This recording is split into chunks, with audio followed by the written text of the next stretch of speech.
Tervist kõikidele armsatele minu vaatajate, sõpradele, minu klientidele, muidu toredatele inimestele ja täna ütlen ma ka tere Kristel Treierile ja tema vaatajatele, tema sõpradele, meie ühistele tuttavatele.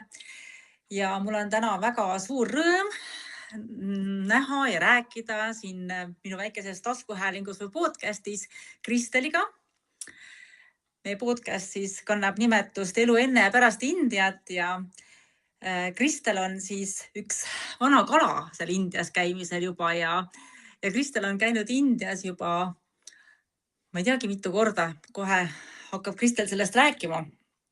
Aga miks ma Kristeli siia kutsusin, sellepärast, et tema sellised rännakud on ikka siin elus olnud minu meelest väga sügavad ja kuidagi väga huvitava omapärase kandi pealt, et võib-olla kui kaugelt vaadata, siis neid ei mõista, aga minu mõte oligi see, et sellest just nagu natukene lähemalt ja täpsemalt siis rääkida ja kõikidele teistele ka jagada.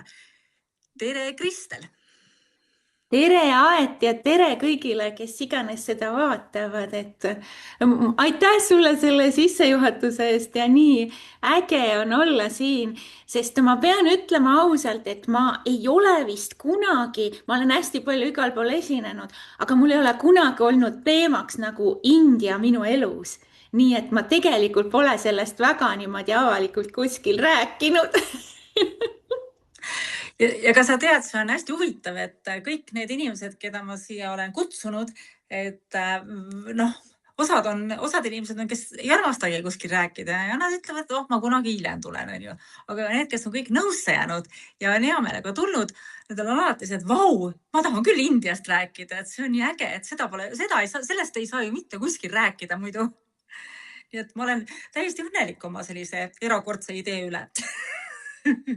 Ja see on kindlasti väga äge idee, et sellepärast, et nii nagu mina olen kogenud Indiat, siis Indial on nii-öelda nagu, ma ei ütleks, et 1000 nägu, vaid 1,000,000 nägu. Ja iga inimene, kes seal käib, saabki selle oma India, mis on täiesti erinev. Ja selles mõttes on sinu podcastid nagu väga põnevad, et nad avavadki neid India erinevaid nägusid, vähemalt minu arust. Ja mul on endal ka selle üle hästi hea meel, et ma inimestega ise kokku saan, räägin, mõnega olen ise koos käinud ja iga ühe käest ma kuulen nii erilisi lugusid ja üks naine just teile ütles mulle, et kuule, kõigil on nii ilusad lood, et temal on sellised koledad, ma sind järgmine kord võtan sinna kohe rääkima. Et tegelikult ongi huvitav, et kui igal ühel on selline omanäoline ja need koledad lood ei pruugi olla koledad, et see tegelikult, eks ju, et need on selles mõttes selle hetke sellised tõlgendused, aga tegelikult nad ju tihti ei ole, eriti mis puudutab Indiat. Aga tead, Kristel, alustame sellest, et minul on sinult jäänud üks selline ütlus meelde. Ja mida ma olen mitte viimasel ajal üldse, aga mitme aasta jooksul päris palju ka nii-öelda korranud, nagu papagoi.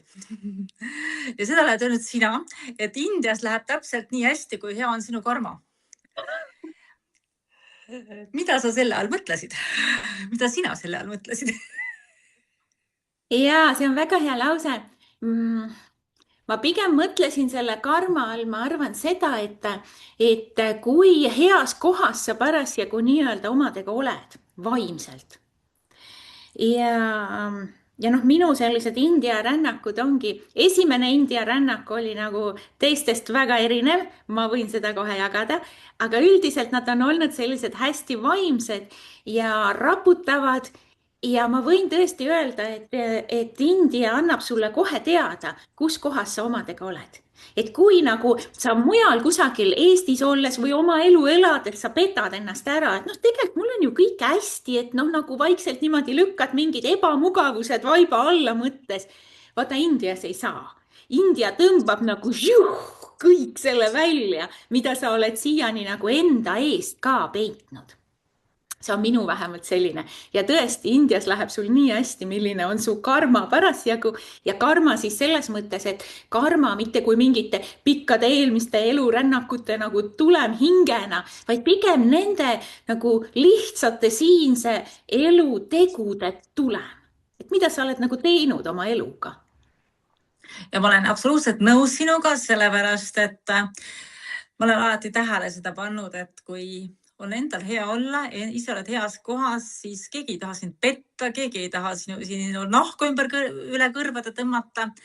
Ja mis on veel üks huvitav asi, millest ka me sinuga oleme rääkinud, et vaata, Indias on see, et on küll seadused, aga nende seadustel on 100 miljonit tõlgendust ja mõne asja puhul ei teagi, kuidas tegelikult toimida. Ja siis alati juhtub nagu see, et see hästi palju sõltub sellest ametnikust, on ju. Ja. Aga millised sinu siis need sellised markantsemad, sellised karma näited on Indiast? Ma ei oskagi, tead, ma pean hakkama kaugemalt peale. Hakka kaugelt peale, hakka nii kaugelt, kui tahad. Ma hakkan peale oma esimesest India rännakust. Just. Ja see toimus siis, kui ma olin 6-aastane. Ja see toimus hoopis ootamatul moel. Nimelt 6-aastasena olin ma külas oma vanatädil, kes elas Koigis. Ja seal väikeses Koigi külas oli kultuurimaja. Ja korra nädalas käis kultuurimajas külas kino. Ja sellises ajal ja kino ei olnud üldse tavaline asi ja mina ei olnud kunagi elus lapsena varem kinos käinud. Ja kui see kino sinna kord nädalas tuli, siis vanatädi tahtis minna seda vaatama. Ta ei olnud üldse vana sellel ajal. Ja võttis mind kaasa 6-aastasena. Ja see minu elu esimene kinofilm, mida ma seal Paide kohalikus kultuuri nagu majas vaatasin, oli India film nimega Cheetah ja Gita. See oli iiglama pikk, ma arvan, mingi 3 tundi. Ja see on tegelikult 1972. aastal tehtud väga kuulus India komöödiafilm. No mis te arvate, mis seal toimus? Nad tantsisid, nad laulsid, nii nagu India filmides on ju tehakse. Tõenäoliselt nad armusid, ma olen hiljem proovinud seda filmi üles otsida. Nad tõenäoliselt armusid ja oli igasugust segadust. Aga mina olin 6-aastane, ma polnud kunagi kinos käinud. Ja minu jaoks oli see tõeline rännak Indiasse. Ja ma ütlen ausalt, et see jäi mulle väga-väga kauaks meelde. Need tantsud, need laulud, see energia, need värvid, need sarid, mis keerlesid ringi. Ja ma mõtlesin, et sellist maad ei ole päriselt olemas. See oli nagu mingi muinasjutu selline, nagu Ja see kummitas mind aastaid, see India film, need stseenid sealt, need nagu sellised ägeduse hetked, ma armastasin tantsida ja siis ma kogu aeg mõtlesin, et keerleks nagu need seal India filmis lapsena. See oli minu esimene rännak Indiasse. Väga huvitav, sest et see on huvitav, et minul endal on ka mitu korda nagu meenunud, et lapsepõlve seigad, kus ma olen vaadanud India filmi ja mul meenuks ka sellega, kui ma olin tädi juures ja nendel seal Võrumaal, Ruusmäel siis ka, ma ei tea, kord või 2 korda nädalas näidati kino. Ja ega Tallinnas ma ei käinud India filme vaatamas minu meelest, aga seal sai küll käidud India filme vaatamas, sest et seal oli nagu maakoht ja siis 1 kord nädalas kino oli mingisugune väga eriline sündmus, kuhu kõik läksid. See oli nagu, ma ei tea, presidendi valimine enam. Ja seal ei olnud võimalust, kogu küla läks, seal ei olnud laps või suur või kõik läksid kinno, kui kino tuli. Ja täpselt siis oli, et kui kinopäev olid, läksid kõik kinno. Ja siis mina mäletan ka neid India filme, et mulle tegelikult need meeldisid, aga millegipärast teised inimesed naersid nagu natukene nende üle, et siis ma mäletan, seal oli selline ütlus, et head filmid ja on olemas 3 sorti filmid, et head filmid, halvad filmid ja India filmid. Ja praegu ma saan nagu sellest aru, miks seda niimoodi öeldi, aga siis ma ei saanud aru, et mulle tundusid need India filmid nii ilusad nagu. Ja kõik see muusika ja ma arvan, et minul ka mingi osa sellesse mälusse nagu jäi kuidagi sellest, et see on kuidagi hästi ilus see India. Ja, see on hästi huvitav. Ja kui ma hiljem hakkasin rändama mööda maailma, siis mu sellised esimesed rännakud, kus ma nagu rändasin tõesti ja otsisin, et mis maailmas veel on ja sain tuttavaks budismiga ja sain tuttavaks erinevate vaimsete õpetustega. Need viisid mind kõigepealt Kagu-Aasiasse. Tai, Vietnam, Kambodža ja eriti näiteks Birma. Ja need templid just seal, väikesed kohad ja rännates nagu kõik need sellised külad ja nii edasi ja sattusin siis ka mõne õpetuse sisse. Aga järgmisena viis mu teekond Lõuna-Ameerikasse, teise maailma otsa on ju. Ja siis viis tagasi Kagu-Aasiasse mu teekond, eks ole. Lõuna-Ameerikas ma tutvusin Venezuela ja Kolumbiaga peamiselt. Siis viis tagasi Kagu-Aasiasse, aga India ma jätsin vahele ja täitsa teadlikult. Ja kuna ma hästi palju niimoodi rändasin, noh, põhimõtteliselt ikkagi seljakotiga, siis inimesed küsisid, et no kas sa oled Indias ka käinud? Ja ma ütlesin alati, et ei, et noh, et Indiasse ma ei taha minna. Ja mul oli selline sisemine teadmine, et varem või hiljem ma satun sinna niikuinii, aga mul oli see tunne, et tead, tahaks seda asja edasi lükata nii kaua kui võimalik, et no mitte veel, palun Indiat. Ja niimoodi mul õnnestus päris tükk aega nagu Indiat vältida oma elus. Aga mis sa arvad siis, et mis selle taga oli, et sa seda Indiat nii väga edasi lükkasid, et mis see hirm, kas see oli mingi hirm või see oli mingisugune asi, millele sa ei tahtnud otsa vaadata või? Ma ise olen mõelnud täna seda, et see oli kindlasti selline alateadvus, mis mõistis, et esiteks peale Indiat ma ei ole enam samasugune. Ma pean tegema muutusi elus. Ma ei saa minna edasi nagu samade asjadega, mis on minu jaoks võib-olla valed. Vaata, meil kõigil on mõni tee, mis on nagu õigem, aga ega see ei ole see lihtsam tee tihti, on ju. Ja ma püüdsin seda nii-öelda seda nagu endale otsa vaatamist ja seda nagu päris nagu tõeni endas jõudmist. Ma püüdsin nagu niimoodi, noh, et okei, las ma nüüd nagu, noh, elan oma nii, nagu ma elan, mis siis ma tean, et siin midagi on valesti, ma tean, et ma pole päris nagu õigel teel, ma tean, et mul on mingid jamad kuskil, püüdsin ka nagu vaiba alla lükata, vaata. Ja ma väga palju, ma noorena ikkagi, kust ma tulen, ma kandsin erinevaid maske. Ja ma püüdsin mingisuguste nagu maskide taha ennast varjata. Ja eks ma sain alateadlikult aru, et see India nagu ja need maskid, kuhu ma nagu taha püüan nagu ühiskonda või kuidas ma kartsin, et ta tõmbab kõik selle nagu lahti. Aga muidugi ma tollel ajal nii ei mõelnud. Ma tollel ajal lihtsalt ütlesin, et India, see pole üldse huvitav, et see pole üldse minu maa, et noh, mind lihtsalt ei huvita.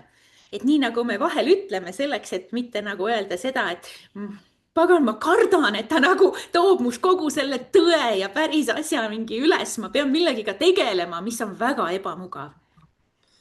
Ja oli siis niimoodi, kui sa Indiasse jõudsid, oli see vastas see tõele? Absoluutselt vastas tõele. Ja ma olen Indias tõesti käinud tänaseks palju, ma kohe räägin, ma arvan 5 korda äkki, ikkagi nagu noh, iga kord ta on raputanud. Täiega raputanud. Esimesed korrad raputas hullemini. Esimesed korrad raputas ikka täiega. Ja millal see esimene kord sul siis oli siis päris Indias? Nüüd ma mõtlen mitte see filmi India reis, aga see päris India reis, kus see või millal ja kus see oli? Ja ma nüüd ausalt ütlen, siis ma aasta arvu praegu ei oskagi aastatega, ma oleks pidanud järele vaatama. Aga nüüd umbes, ma ka ei mäleta aastaid kunagi. 15+ aastat tagasi. Ja see oli selline naljakas lugu, et tegelikult ma sattusin ju selliste indialike nagu filosoofiate või teadmiste hinduismi juurde. Sattusin läbi jooga, sattusin läbi siis erinevate selliste vaimsete praktikate. Ja noh, ma ju teadsin, et need on Indiast pärit ja ma õppisin seda nii-öelda India kultuuri ja hinduismi. Ma õppisin tundma palju-palju varem. Ütleme siis nii läbi raamatute, kui siis läbi joogatundide, läbi erinevate joogaõpetajate. Ja muidugi ma õppisin hinduismi kohta palju ka Lilleoru tollases kogukonnas, kus ma nagu ei olnud küll kogukonna liige, aga kus ma päris palju mingil ajal käisin. Ja selles mõttes nemad avasid mulle selle nagu vaimsuse osa. Ja sealt kaudu jõudis minuni ka teadmine ühest huvitavast asjast, mis Indias on. Ja selleks on naadide lugemine. Ja kes ei ole kuulnud, siis see on selline üks astroloogia liike. ja põhineb siis sellel, et Tamil Nadu maakonnas asuvad justkui väidetavalt täna erinevates kohtades laiali, aga ühes paigas peamiselt sellised raamatukogud. Ja nendes raamatukogudes on palmilehtedele kirjutatud inimeste saatused. Selleks, et leida üles sinu saatus, sinu palmileht, pead sa leidma siis kõigepealt omale nagu õige selle palmilehtede lugeja nii-öelda, panditi, sellise nagu justkui omamoodi preestri. Ja seda antakse Indias edasi, seda palmilehtede lugemise kunsti ehk naadide lugemise kunsti siis nagu perekonniti põlvest põlve.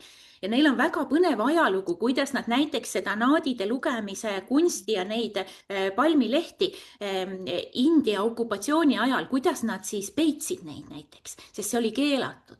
Kuidas nad jagasid laiali need lehed nagu siis seal üle maakonna India perekondade vahel. Ja seetõttu ka täna nad on laiali, nad ei ole enam samas nagu ühes raamatukogus, nagu nad kunagi olid.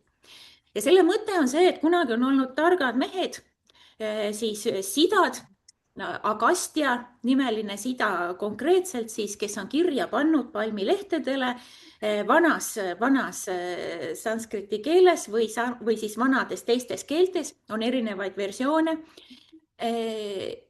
Ja täna siis teadjad loevad sulle sinu eluloo etappide kaupa, loevad eluvaldkondade kaupa, äri, isiklik elu, perekond, eks ole, kõik, loevad, mis tuleb aastate kaupa, aga loevad ka takistusi.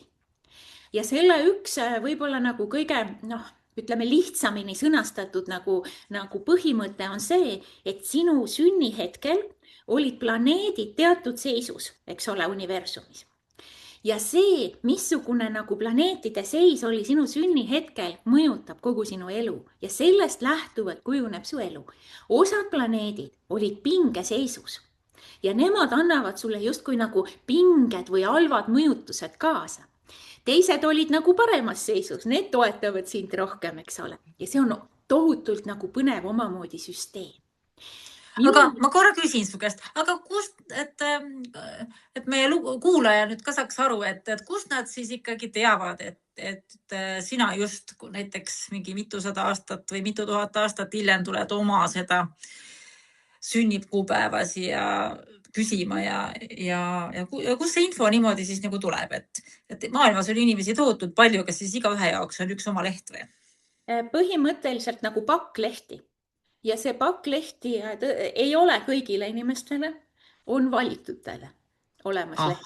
Kõikide omasid ei leita üles ja vahel otsitakse mõne inimese lehti, otsitakse aastaid ja siis leitakse. Vahel öeldakse nii, et leitakse siis, kui inimene on valmis seda kuulma, mis talle öeldakse. Et seal on erinevaid versioone. Aga kuidas sinu omad tuvastatakse, on hästi lihtne ja unikaalne sõrmejälgede järgi. Ja nii tegelikult ma Indiasse jõudsingi, et ma kuulsin sellest süsteemist Eestis olles. Eestis mitmed inimesed tegid seda ja siis käisid sellistel reisidel Indias siis seda tegemas.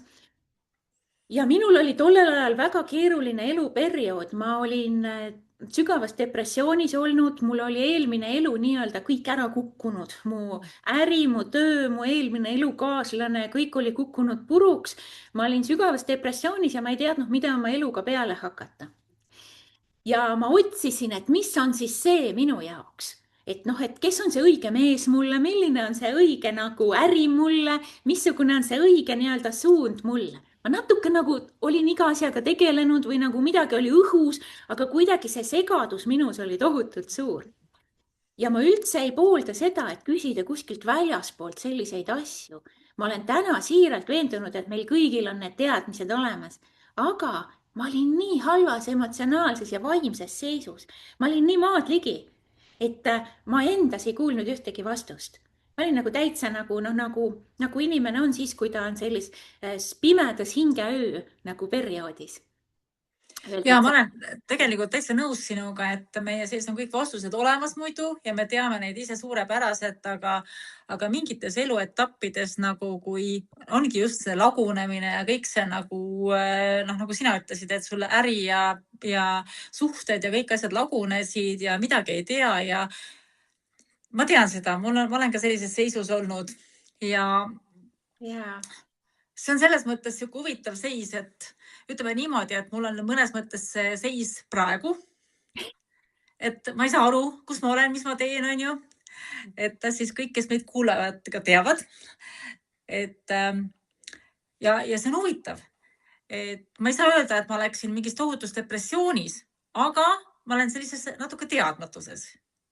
Ja see on selline huvitav koht, et ma olen ise nii palju igasuguseid eneseabipraktikaid teinud. Olen nende praktikatega õpetanud neid teistele ja ma olen üsna kodus nendes praktikates. Ja lihtsalt on nagu mingi selline koht, et nagu enda seest ei tule neid õigeid vastuseid. No ei tule neid õigeid vastuseid. Ja siis on see, et ma saan täitsa aru sellest, et loomulikult ei ole vaja igale poole joosta ja igaühe käest nõu küsida ja nii edasi, on ju. Aga kuskilt tuleb midagi peale hakata, eks ju, kuidagi alustada, kuidagi aidata. Et selles mõttes, et kui sa oled sellises seisus, siis ma saan aru ka seda, et see võtab nagu mõnes mõttes üle selle. Et sinu need oskused ja need teadmised ja ma arvan, et sina siis sellel ajal olid ise juba väga, väga teadlik ka, eks ju. Ja ma olin ja ma tegin ka juba siis enesearengu koolitusi naistele vaikselt. Aga ma olin jah selles, nagu sa just kirjeldad ja mulle meeldib öelda, ma olin hinge pimedas öös. Ja see on enesearengu teel tegelikult ülivajalik koht, sellepärast, et me peame selle läbima, siis me saame edasi. Ja väga paljud on oma teel siis just nagu nendes kohtades tegelikult leidnud selle suuna. No vot, aga minu 2 põhiküsimust tolle hetkel olid hästi lihtsad, mis on enamike inimeste põhiküsimused, kui nad nagu otsivad abi. Esiteks, kas see suhe või milline suhe või nagu mis nagu suhetega saab elus, mis on. Ja suhe on kõige tähtsam mingis eluetapis on ju, noh. On ju. Ja siis teiseks, eks ole see, et mis siis see töö või äri või mis suund nagu see eneseteostuse osa. Hästi lihtsalt 2 teemat.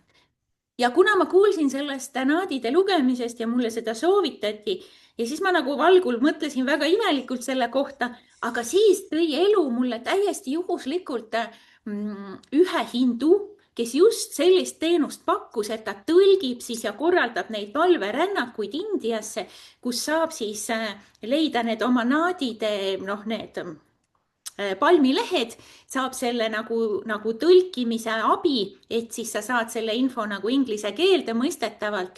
Ja lisaks, kuna iga kord antakse sulle seal ka võimalus nagu oma selliseid planeetide pingeseise leevendada, siis tegelikult tema korraldas ka neid palverännakuid, et siis kui on vaja näiteks, ma ei tea, planeet Marsiga nagu suhteid paremaks teha, et siis missugusse templisse minna ja mida teha seal ja siis ta viis kohale ja ta oli terve selline spirituaalsete trippide või palverännakute nagu äri koos siis nende lugemistega.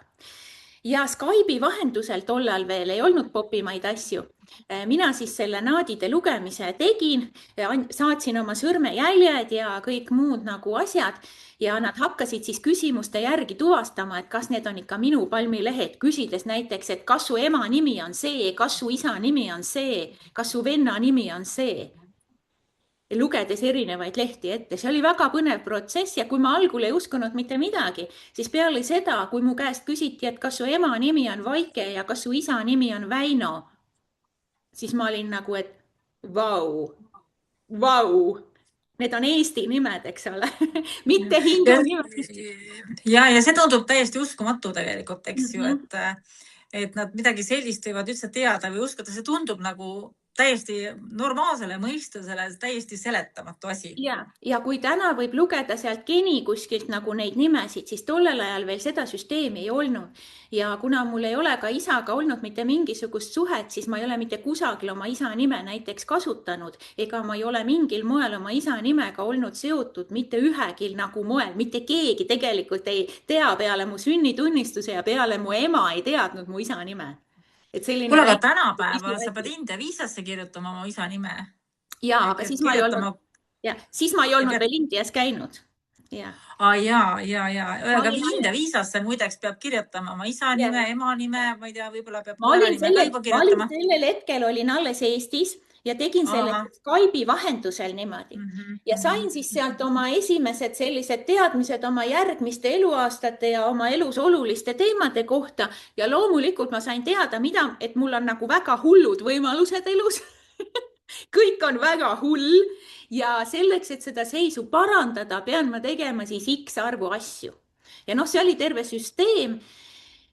ja siis, kuna mul mitte midagi paremat pähe ei tulnud, siis ma otsustasin, et ma lähen Indiasse nendesse templitesse ja parandan siis selle oma elu ära. aga see oli siis nagu halvas mõttes hull kõik, jah? ja et mind ootas ees nagu väga hull tulevik, et mitte midagi head ei olnud oodata.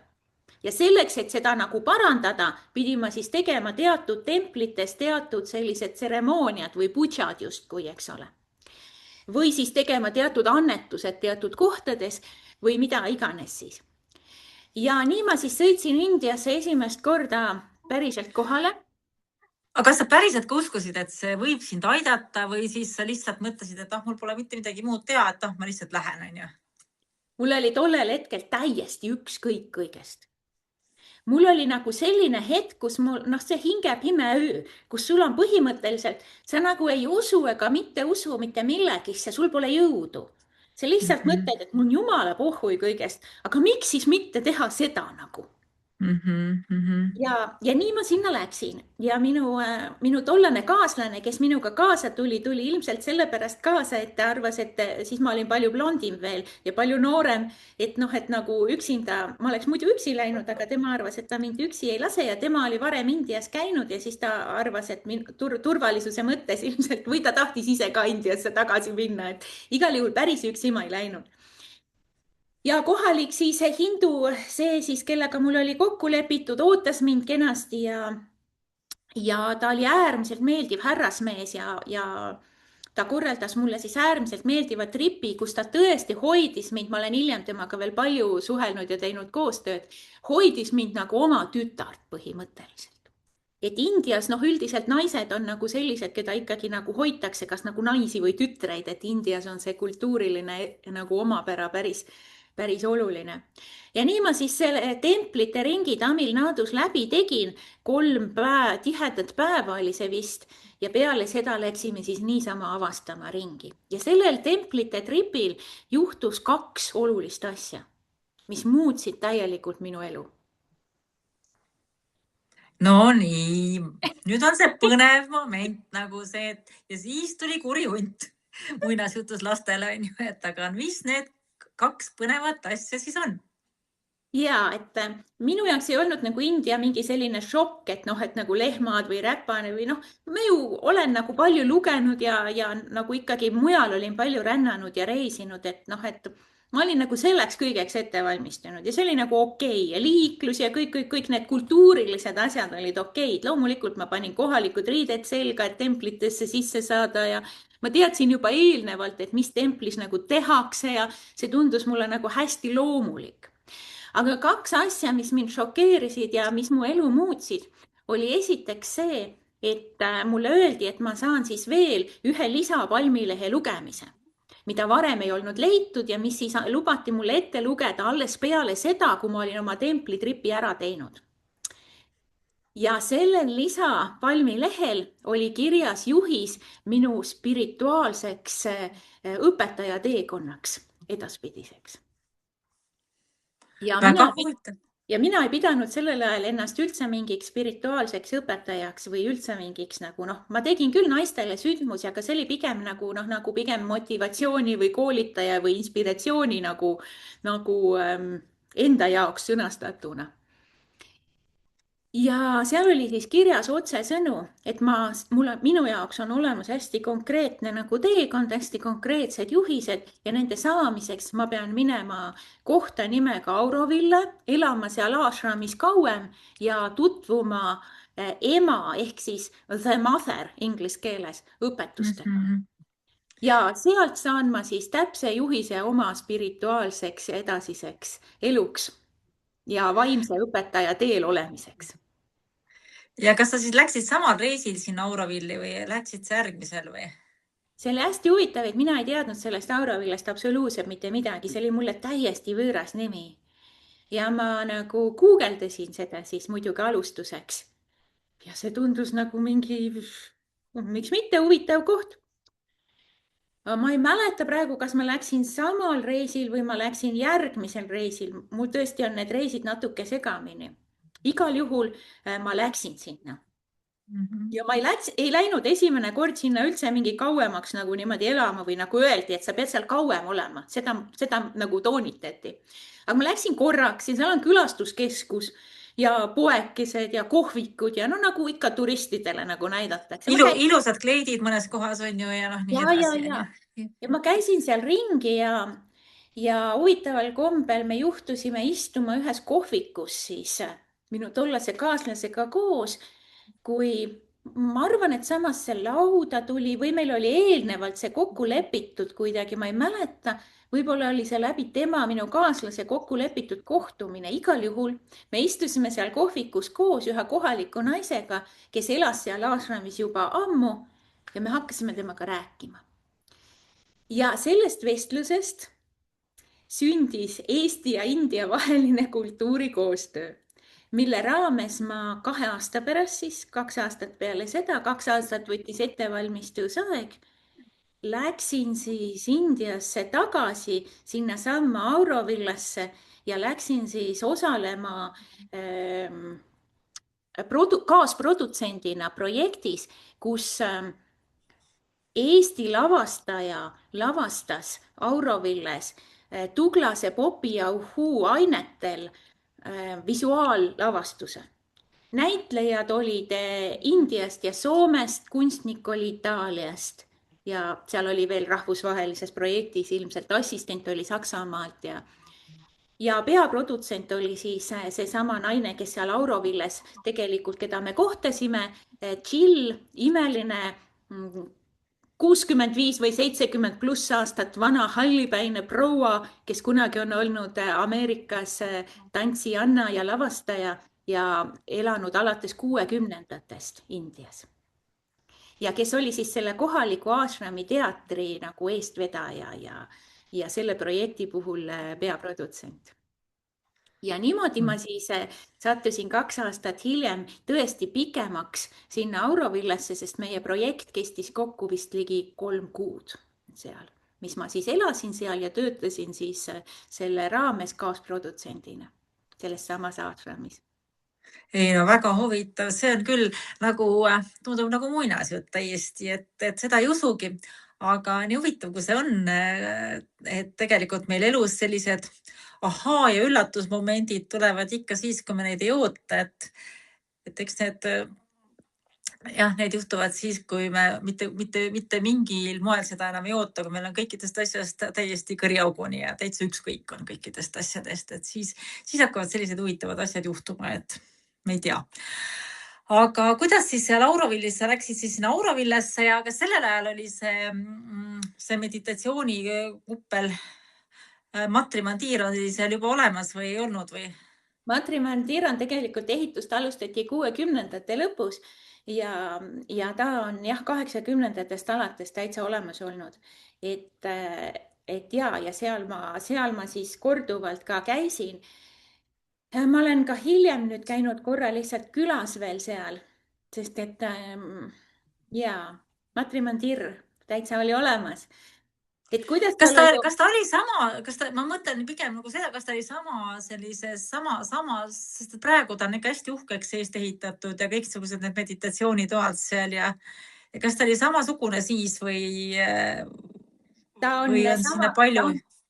Ta on samasugune väga uhke seest olnud juba 70-ndate mingi lõpust saadik minu teada. Päriselt ka või? Ja teda on suudetud hoida ja vaata, kui sa seal käisid, siis sa panid tähele, et valged vaibad olid maas, on ju, Indias. Ja neid valgeid vaipu on seal suudetud valgena ja vaikusena hoida läbi kõikide nende aegade. Seepärast on seal ka üsna karmid reeglid selle külastamiseks, nagu ühekordselt näiteks. Ja selles mõttes, et seal ju antakse jalga valged sokid, vähemalt meile anti küll valged sokid, igaüks pidi jalga panema valged sokid ja siis need nagu pesti ära vist isegi peale igat külastajat ja kui vihma sadas, siis sinna sisse ei lastud, et seal poriseks ei saaks ja väga põnev ja see vaikuse hoidmine ja see kõik selle juurde Ja tollel ajal oli nii, et ma käisin seal esimest korda siis, kui ma veel ei olnud seal nagu tööl ja siis, kui ma sinna tööle tulin, siis ma sain 3 kuuks siis Aurovilla kodanikuks. või nagu visitor, nagu selline official visitor ja mitte selleks pikaaegseks kodanikuks, aga selliseks lühiaegseks kodanikuks. Seal on nagu väga erinevad need vahed. Ja siis mul oli peale seda, kui ma olin esimesed need külastused teinud, siis nagu tavaturistina sinna Matre Mandirri, siis hiljem mul oli võimalik seda külastada nagu teistel nagu kohalike alustel nii-öelda. Ja seda ma väga palju tegin ja ma sain seal väga põnevaid meditatsioonides ka nagu vastuseid. Et kogu see nagu projekt oli väga-väga põnev seal. Ma sain tuttavaks sellega, kuidas on Indias töötada nii-öelda, mis on seal nagu põnevused ja alates väikesest nagu nunnust faktist, et su nagu ametisõidukiks on motikas mis Indias on täiesti loomulik, et sa sellega küla vahel ringi tinistad, aga Eestis olles võib tunduda natukene, et oot. No või ka jalgratas või ka rikša võib see olla.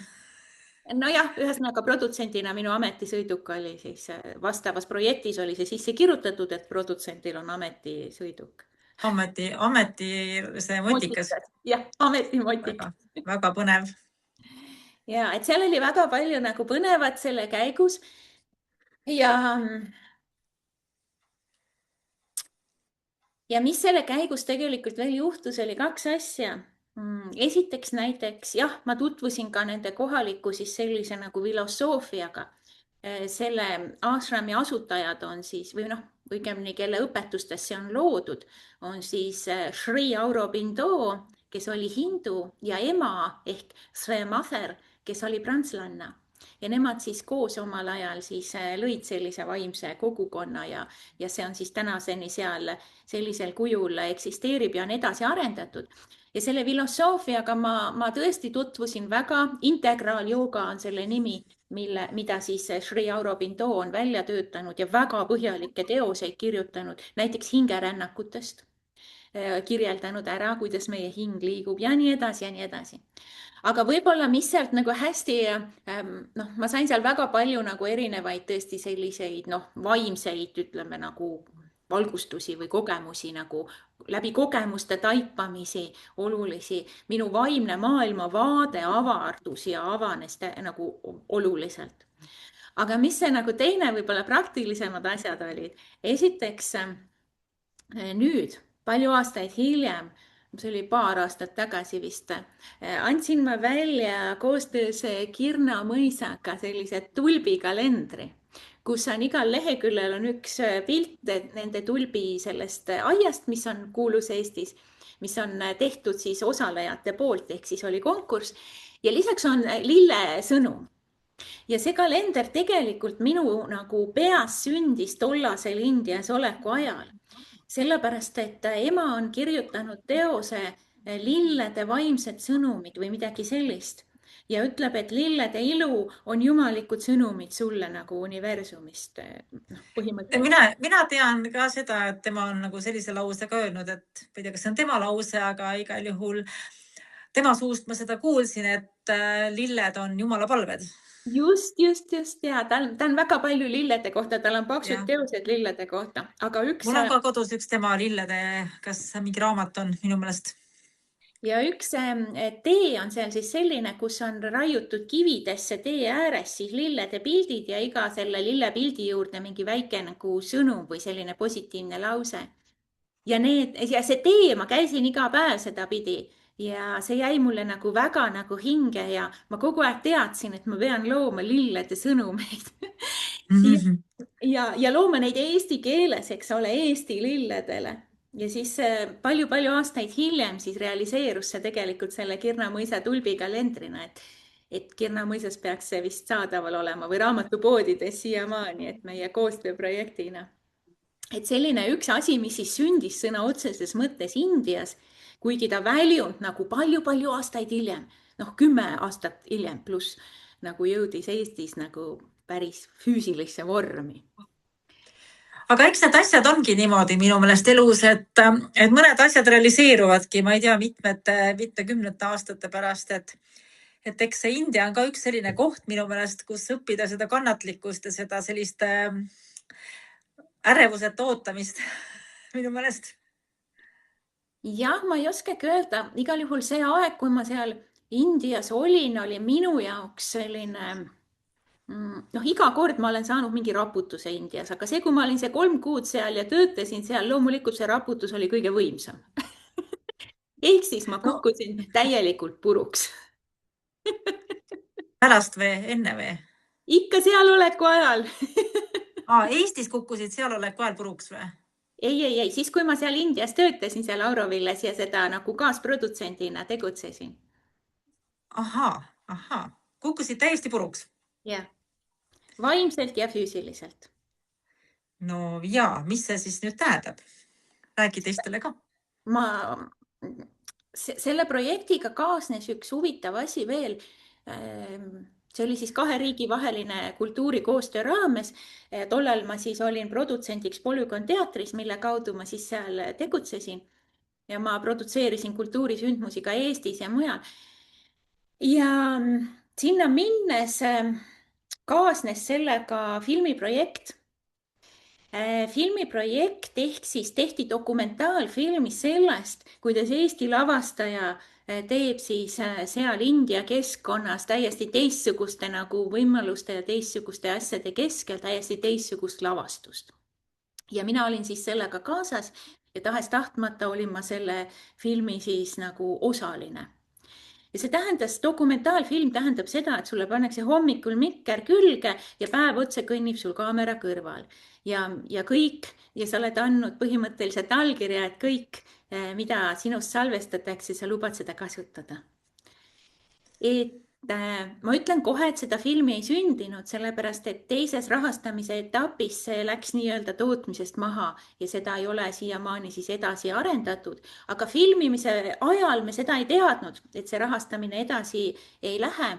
Ja me teadsime ikkagi, et sellest saab ühel päeval nagu ekraaniteos. Ja see on päris huvitav pinge, et sa tegutsed sellise pinge all. Samal ajal oli mu isiklikus elus väga põnevad pinged, kus ma sain teada sellistest nagu petmistest ja reetmistest, mida ma üldse ei oodanud. Aga India toob kõik välja. Ja toob sulle kandikul välja. Ja selles oli siis täpselt selline hetk, kus ma tundsin, et kõik minu maskid, mida ma hoidsin oma endal ees, näiteks ma hoidsin maski ees seal kaamera ees, et nagu ma teadsin, et mind filmitakse iga päev. Sellest hetkest hommikul, kui ma välja astun, selle hetkeni õhtul, kui ma oma magamistuppa astun. Ja ma kukkusin nagu emotsionaalselt, kukkusid kõik need vanad maskid kildudeks ühel hetkel. See oli huvitav hetk, see oli see hetk, kui oli täiskuu varjutus, mida Indias oli täielikult näha. Ja sellel ööl seal kuskil džungli vahel motikaga pimedat teed pidi sõites, ma tundsin justkui füüsiliselt, kuidas mu nägu ja kogu see mask, mida ma eluaeg olen ees hoidnud, lihtsalt kukkus kildudeks. Ja siis ma tundsin, et ma ei suuda seal enam olla ja ma põgenesin Indiast ära. Ma ostsin esimesed odavlennupiletid ja sõitsin oma projekti keskel Balile nädalaks ajaks. Kas sa sõitsid siis lihtsalt nädalaks ajaks ja tulid pärast tagasi või sa siis sõitsid päris ära, põgenesid päris ära? Ma läksin tagasi. Produtsendil on alati vahepeal mingisugune pausikoht, kus nii-öelda tema osa on tehtud ja näitlejad teevad veel oma osi, aga etendused pole veel alanud. Ja ma põgenesin nädalaks Balile ennast kokku lappima ja tervendama. Ehk siis Indial on väga palju olnud minu elus see roll, et ta on raputanud lahti mind. Ta on mind nagu täiesti puruks teinud ja kokku lappinud on mind siis Bali. Et seda on mitu korda juhtunud erinevas vormis. Aga kas see Bali kord oli sinu siis elus esimene kord Balile minna või oli see juba mitmes kord? See oli huvitaval kombel minu teine kord Balile minna, aga esimene kord sattusin ma Balile aastal 2004 või 2005 aastavahetuseks pidutsema täiesti ootamatult. Mulle lihtsalt kingiti see reis tööandja poolt tollal. Ja koos töökaaslastega tollal me sinna sõitsime 5 päevaks aastavahetusel pidutsema. me vidutsesime täiega ja ma mäletan, et ööklubid ja värk ja kõik oli hullult äge. Aga ühel päeval ma võtsin motika sealt nagu, noh, teised jäid basseini äärde pead parandama ja mina sõitsin selle motika poisi tagaistmel mööda palit ringi. Ta viis mind kuhugile reisipõldude vahele ja mingi templi trepi peale, siis viis mind oma perekonna juurde ja lasi süüa teha mulle. Ja ega ma mitte midagi aru ei saanud, mis värk seal palil on, aga üks jäi meelde, et midagi on siin veel ja ma tahan tagasi, ma tahan teada saada, mis seal on. No ja siis... Mis nende pidude on ju taga on ja nende basseinide pidude ja ööklubide taga on, eks ju, et kindlasti midagi peab olema. Midagi oli seal, nagu ma tundsin midagi, mida ma kuskil varem polnud tundnud. Aga mul ei õnnestunud palile vahepeal tagasi minna, et küll kogu aeg juhtus midagi. Küll ei olnud nagu, tühistati lennud, reisikaaslane jäi haigeks ja kindlustus pidi maksma meie reisid ja ma proovisin igal aastal, aga ei õnnestunud. Ja siis Indiast tollel hetkel nende odavlennupiletitega jõudsin ma siis sinna palile tagasi teistkordselt. Väga huvitav, väga huvitav. Ja kui sa tulid siis sealt palilt tagasi, mis siis juhtus? Kas see pali aitas sul tervendada midagi või? Pali tervendas mind täielikult ära, sest et ma istusin oma hotelliruumis ja ei läinud mitte kusagile, aga siis tuli huvitaval kombel see kohaliku hotelli selline mamma ja tutvustas mulle ühte teist Eesti naist, kes seal hommikusöögil oli, pani meid samasse lauda ja viis meid templisse ja vähemalt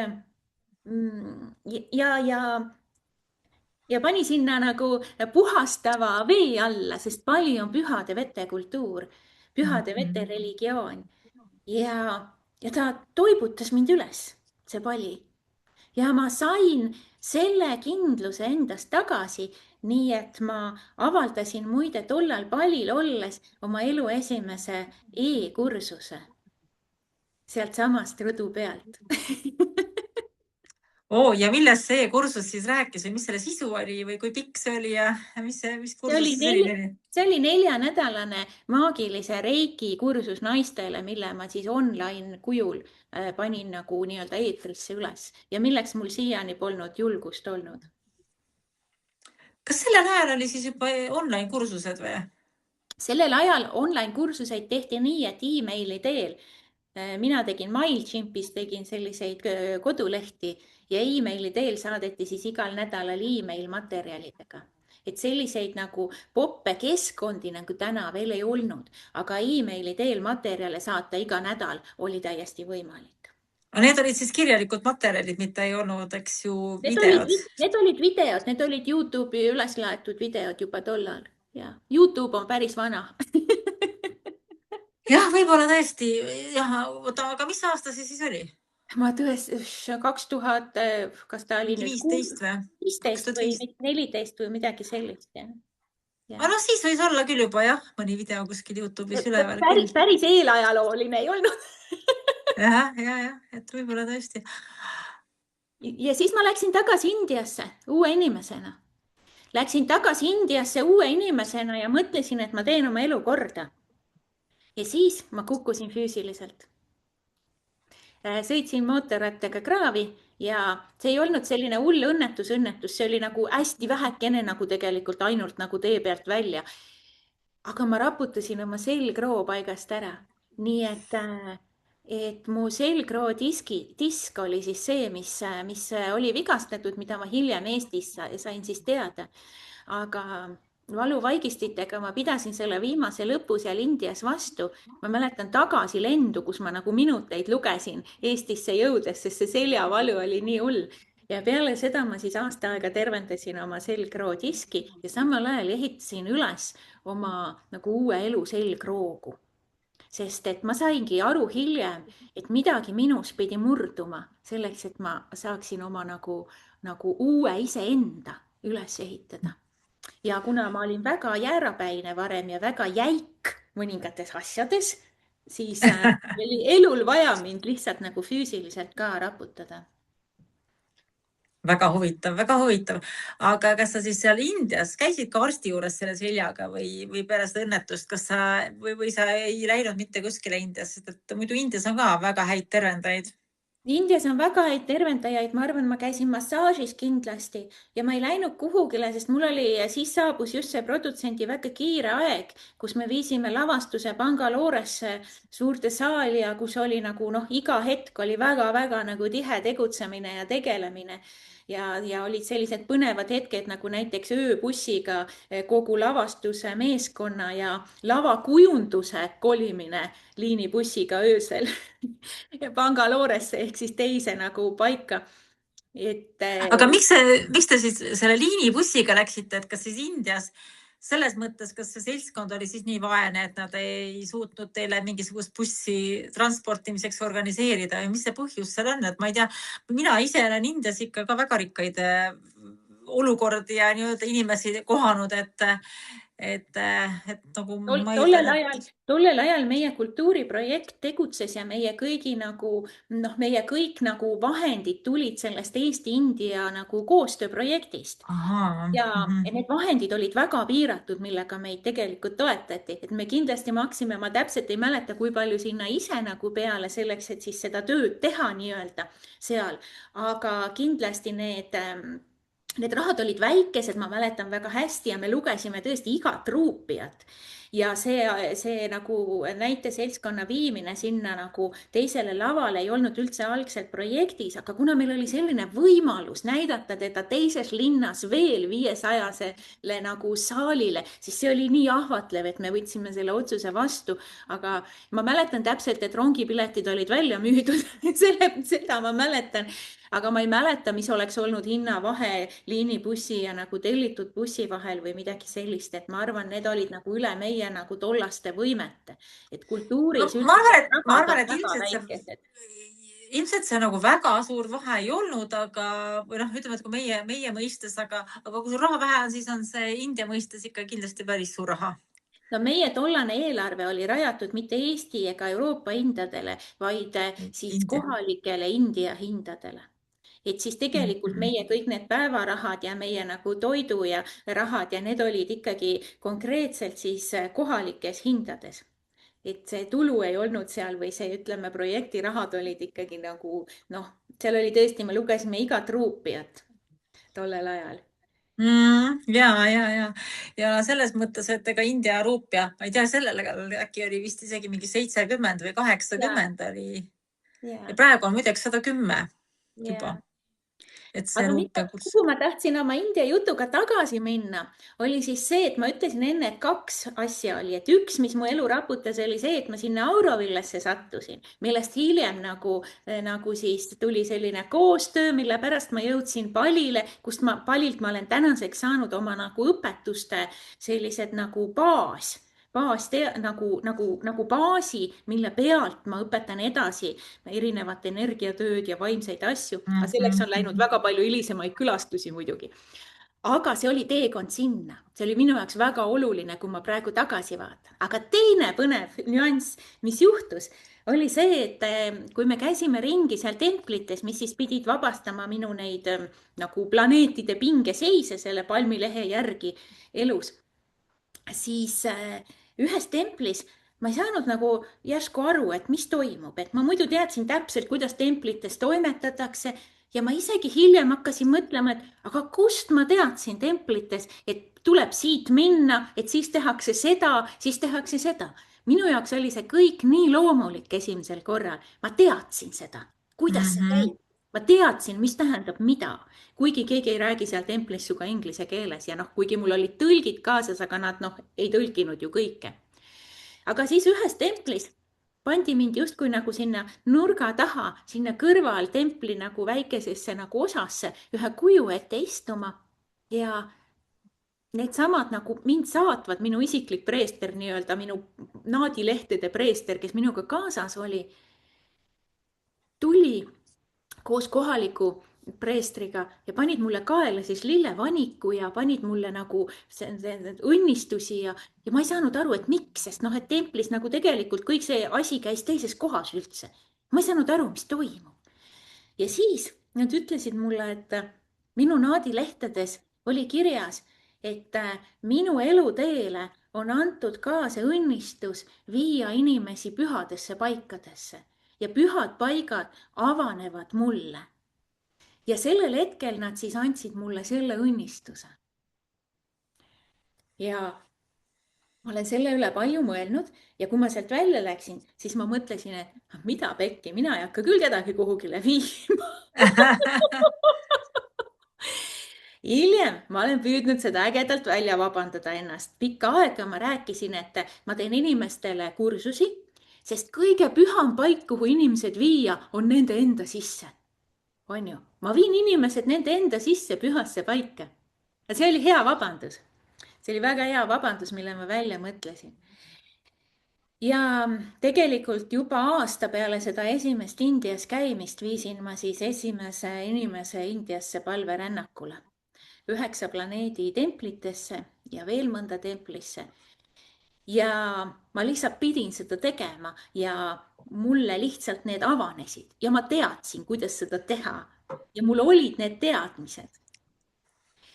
Et peale seda ma olen siis veel inimesi viinud Indiasse palverännakutele, templitesse, püha Shiva mäe ümber. Mind on alati templitesse sisse lastud, ka nendesse, kus muidu valgeid ei lasta. Minu käest pole kunagi keegi midagi küsinud. Ühes templis olid kohalikud inimesed minu selja taga, hakkasid ütlema, et aga ta pole ju hindu. Siis tuli preester kuskilt kõrvalt ja viis mind kättpidi järjekorrast ära otse altari ette, sinna nagu eelistatud kohta saama seda õnnistust. Ilma midagi ütlemata, ilma midagi küsimata. Ja ma tean, on olnud paljud, on jäänud nii-öelda templites ukse taha. Ükskõik, et nad on hinduistlikult riides nagu hindud või kannavad sari, aga sa oled ikkagi nagu valge rassi esindaja, sa paistad välja seal, su silmad on teist värvi, seda ei saa varjata. Ja minuga ei ole kunagi, mind on alati igal pool. Pigem on see, et preestrid on mind tõmmanud järjekordadest välja ja viinud mind sinna eelistatud kohtadesse. No mida ikka juhtub valgete blondide turistidega, nagu, kes tunduvad nagu ilusad naised. Aga ma olen nagu, mul on lihtsalt antud see. Ma pean täna võtma nii-öelda ühendust nende paikadega, kui on vaja, kui keegi küsib. Ja ma saan selle vastuse, kuhu, keda viia, kuidas seda teha, kust mul tekivad need autojuhid, kust mul tekivad tõlgid ja nii edasi ja nii edasi. Ma ei saa praegu öelda, et ma oleks võimeline kirjutama nii-öelda nagu raamatut India 9 planeedi templist ja kõigi nende nagu omapäradest. Ei, aga kui ma lähen sinna, ma tean, mis järjekorras, ma tean, mida, kust teha. Ja seal mul see info lihtsalt tuleb, ma hakkan rääkima, nüüd tee seda, pöördu selle poole. Ja ma olen seda infot kontrollinud, mida ma räägin, et see on õige. Et see on selline õnnistus, mida ma loomulikult ei uskunud, mis mulle öeldi, et on antud. Ja ma arvan, et see õnnistus kehtib samamoodi ka Eesti hiiepaikades ja nende Eesti allikate juures, kuhu ma naisi viin. Või mis iganes loodusselikes paikades. See kehtib ka Sahara kõrbes, kus nagu avanevad retriitidel kohad mulle, mis muidu võib-olla ma ei ole kuulnudki. Ja see on ka see, mille pärast ma Balil hakkasin siis hiljem retriite tegema. Ja see on see, mis on Indiast siis nagu minuga tulnud kaasa, mu elu tegelikult täielikult muutnud. Ma olen mõelnud hiljem, et kas see on see, et nad mulle tookord nii ütlesid, et kas ma võtsin selle oma mõistusesse nii-öelda, hakkasin ise uskuma seda selle pärast. Aga ma olen tõesti väga keerulistes, nagu Indias ei ole nagu lihtne igal pool reisida ja Tamil Nadus näiteks 9 planeedi templiring on see, mille kohta nagu, sul ei ole viitasid kuskil, sul ei ole nagu sisuliselt sellist, seal ei ole turiste, seal valgeid turiste, seal on ainult kohalikud. Et ma olen kontrollinud ja info, mida kusagil ei ole, see tuleb mulle ja kui ma pärast nagu saan kinnitused. Et see on selline asi, mis on minu puhul, kuidas India on minu elu muutnud. Oi, see on väga huvitav, see on väga põnev, sest et tegelikult ma ütlen, et need sellised õnnistused on ju, need ei olnud sul mitte selleks, et sa saaksid pärast võib-olla isegi niivõrd Indias edasi tegutseda, vaid ka mujal maailmas, eks ju, aga siinsamas Eestis ja nagu ma olen ja nagu ma tean, mitte ma ei ole aru saanud, ma täitsa tean, et sa viid ka Eestis inimesi pühadesse paikadesse, Eestis ühendad inimesi sellega, on ju? Ja nii kummaline, kui see ka ei ole, et see julgus minus nagu Eestis viia inimesi kuskile pühadesse paikadesse ja just nagu leida see õige õnnistus selles paigas, sai tegelikult minu jaoks alguse Indias. Ehk siis nagu võõras kohas, kaugel kodust. Ja huvitav ongi see, et minu jaoks see India nagu ei ole kunagi olnud nagu võõras. Nagu ma ütlesin, siis ma ei tahtnud sinna algul minna, ma tahtsin nagu seda oma teekonda nagu edasi lükata või seda raputust tahtsin edasi lükata. Tahtsin nagu lihtsalt nagu veel nagu. Aga see toob ju vastutusega kaasa, eks ole. Absoluutselt. Loomulikult see toob vastutuse kaasa. Ma olen ikka kõrvalt jälginud sind. Ma olen ikka mitu korda mõelnud, et vau, julge tüdruk. Aga samas ma olen ka sinu puhul seda tähele pannud, et vaatajatele või lihtsalt öelda, et me oleme Kristeliga juba päris palju aastaid tuttavaid ja ma lihtsalt tunnen Kristelit päris hästi. Me oleme üsna lähedased isegi. Ja mida ma nagu olen märganud sinu puhul ka seda, et isegi kui sa kuskile lähed ja sa ei tea, et seal pühapaik, siis sinul avaneb seal mingi pühapaik. No näiteks kas või see, kui me juulikuus olime sinuga, sa korraldasid selle naiste retriidi. Minul oli au seal süüa teha teile ja siis me äkki avastus, et see asub Linda mere ääres, on ju. Ja Kivikülas ja nagu me teame vanadest Eesti legendidest, siis Kivides on salvestunud Linda ehk Eesti nagu tõelise väenaise vägi. Ja on ju, me kumbki ei teadnud, me keegi ei teadnud, et seal midagi sellist on ja vaat vau, eks ju. Ja sellisel moel need paigad tõesti avavad mulle mingeid oma nagu hoopis teisi nüansse. Et see on väga huvitav minu meelest. Ja Indiast rääkides siis jah, et viimane kord, kui ma Indias käisin, oli 2023 äkki või 4. No midagi sellist, 3 või 4. Ma arvan, et see oli 2023 oli see, ma arvan. Ja midagi sellist. Ja siis ma käisin oma armsa mehega sellepärast, et tal oli nagu igasugust segadust ja ta oli sellele enesearengu teele ka nagu natuke ennast nagu pühendunud juba ja ma vaatasin, kuidas ta piinles ja siis ma ütlesin talle, et tead, siin aitab ainult üks asi, lähme Indiasse. Sellepärast, et Indias ei ole enam mingit varianti, seal sa nagu saad nagu korraga kohe kiirteega nagu pihta. Et Eestis sa võid nagu vinduda ja otsida või lahendada või mida iganes. Aga kui sa tahad kiiresti mingi asja nagu ikka päriselt ära nagu oma elus nagu seada nagu kas sihi või korda või kas see on tervis või mingisugune muu suund või lihtsalt nagu enda mingi, siis India ta raputab sul lihtsalt korraga paika. Ja vahel võib see olla väga nagu selline, eks ole, võib-olla isegi tavamõistes keeruline hetk.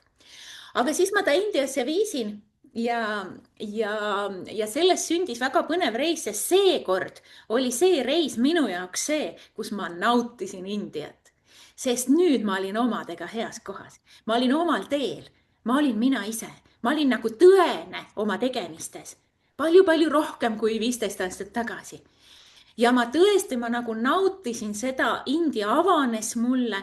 Ja kui minu esimesed kogemused olid siis peamiselt Tamil Nadust, kas Pondicherry lähedalt Aurovillast või siis Kumbakonamist, mis on palverännaku nagu keskus seal, või siis Shiva mäe juurest Arunachalast, kus ma olen Tiruvannamalais palju olnud, ka selle ashrami nagu külalisena seal.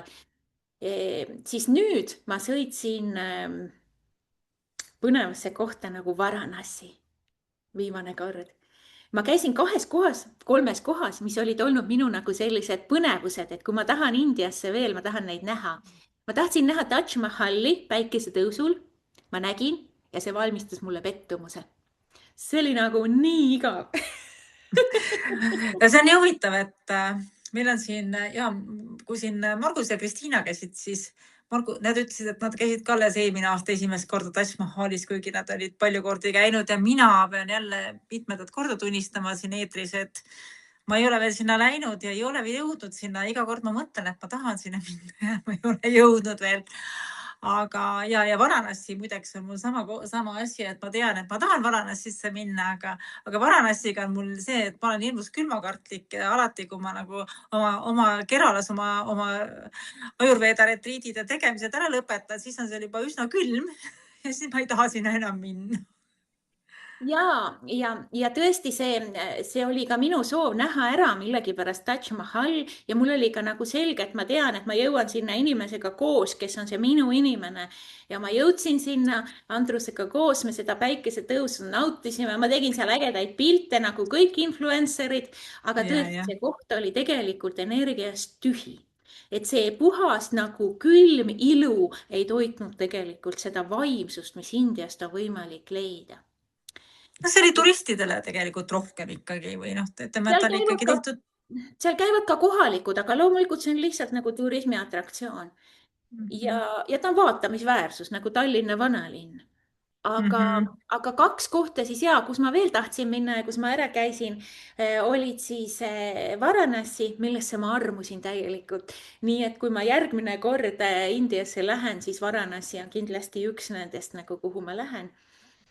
Et Varanasis on see päris olemas. Seal on igasuguseid võltssadusid ka ja igasuguseid võltstegelasi, kes sind kutsuvad. Nendega on naljakas nagu suhelda. Ja nad tunnevad ära, mis oled sina. Kas sa oled nagu päris või ei ole? Ja väga huvitav on seal jälgida, et istud seal jõe ääres, seal chati trepi peal ja vaatad, kes tuleb sinu juurde midagi pakkuma ja kes ei tule. Ja see näitab sulle väga hästi ära selle, kus kohas sa oma elus nagu oled, kui nagu tõene sa oled päriselt või kui nagu just nimelt heas kohas sa oled. Ja kindlasti ma tahan, seal on jahe eriti hommikuti, aga selle eest päikesetõusud seal katuselt on nagu imelised. Et seal on oma eriline fluidum. Ja 3. koht, kus ma käisin, oli siis Khajuraho, mis oli minu üks nagu ka nimekirjas nii-öelda. Ma tahan Indias käia Khajurahos, sellepärast, et seal on need templid, mille seintele on siis graveeritud seenid kuulsast teosest, mis selle nimi nüüd on, et ütle. Ma ei teagi, ma arvan seda. Sa ei tea Khajurahod? Khajurahod ma tean, ma pole seal käinud. Need poosid, vaata, ühenduse poosid naiste ja meeste vahel. Mis see raamat on see, kus need poos ja kõige rohkem on see? Sa mõtled? Ajuudu. Mitte tantra, vaid see midagi teist. Ja see Kamasutra. Vot just, Kamasutra. Nimi ei tulnud meil meelde. Ja Kamasutra. 50+, siis ei tule enam Kamasutra nimigi meelde. Eks ole, ma just mõtlen. Ajuudu tõesti.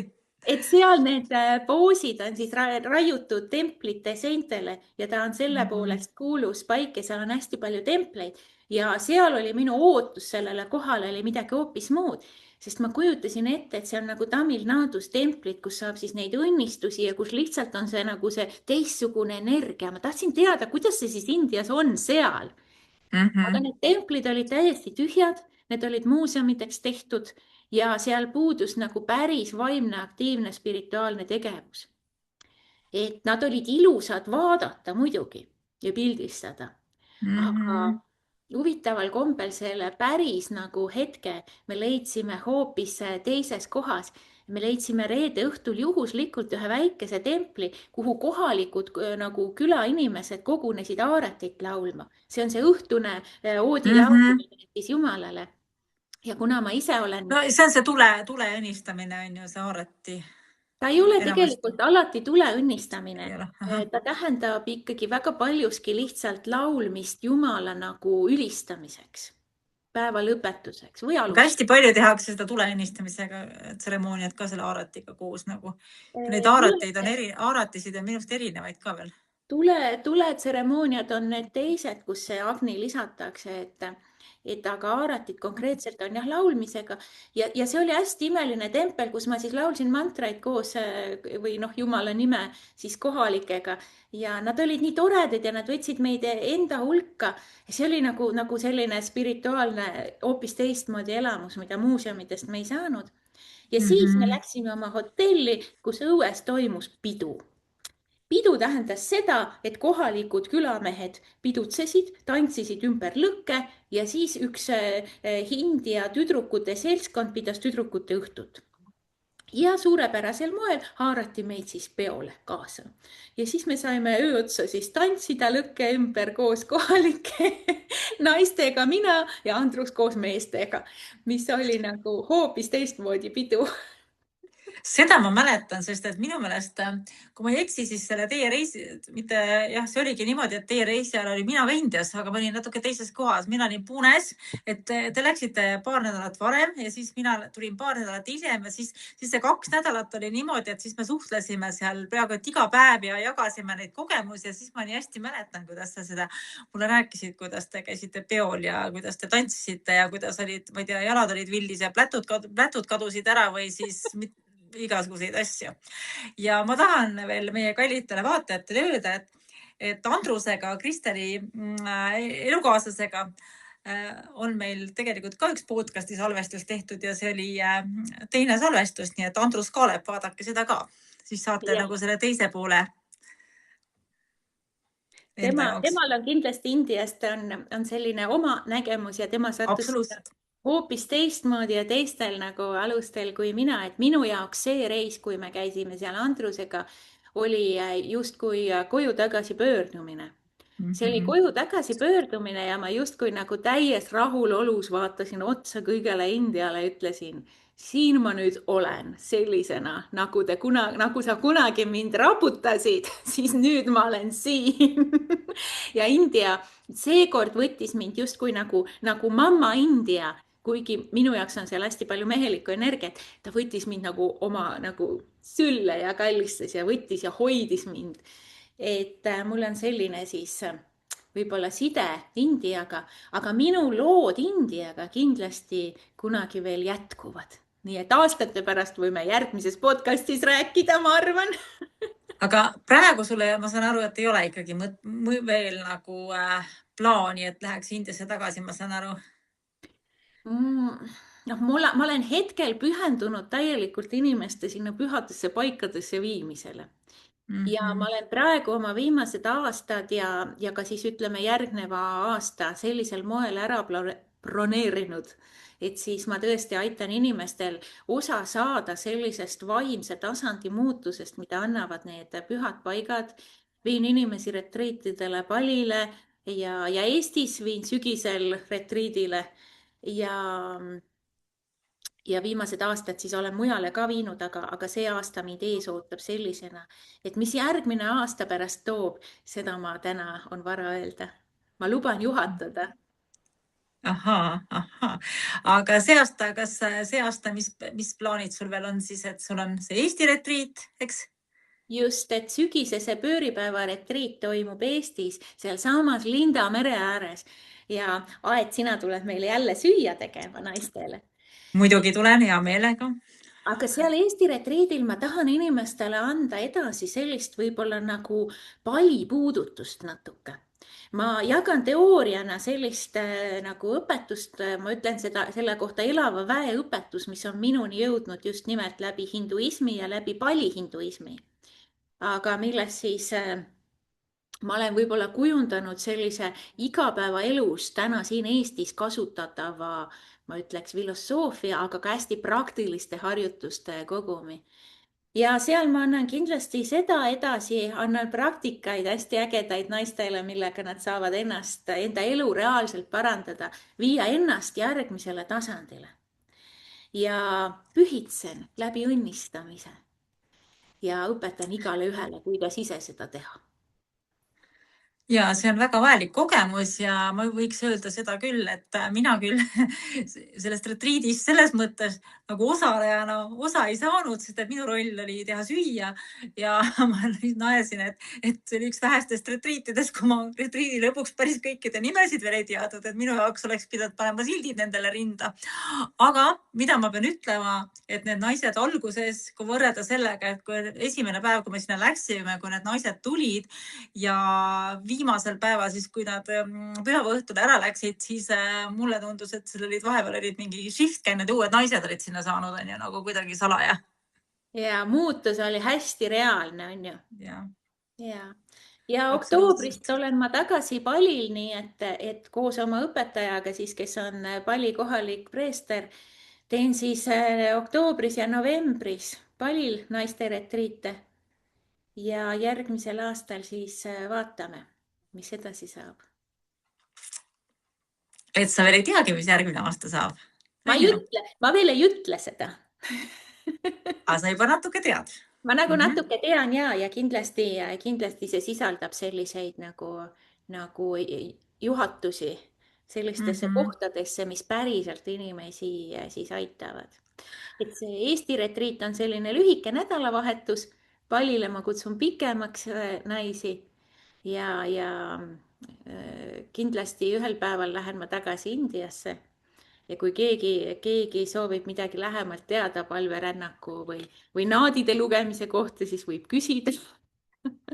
Absoluutselt. Huvitav selle naadide lugemisega on siuke huvitav asi, et sa andsid mulle juba need suunad mitu aastat tagasi ja ma ei ole veel sinna nagu jõudnud või kuidagi moodi elu pole see pole nagu seda sellist klikki tulnud, on ju, aga näed, täna ma jälle mõtlesin, et ja tegelikult sellel kevadel ka üks mu hea tuttav läks naadisid lugema sinna, siis mul oli ka see mõte jälle, et et aga see on mul veel tegemata ja ma juba eelmine talv ka ühe kohaliku väga hea tuttava käest küsisin, et kuule, aga ta kuidagimoodi ei andnud mulle seda kontakti veel, aga ma arvan, et see aeg tuleb varsti, et mul on ka vaja sinna minna.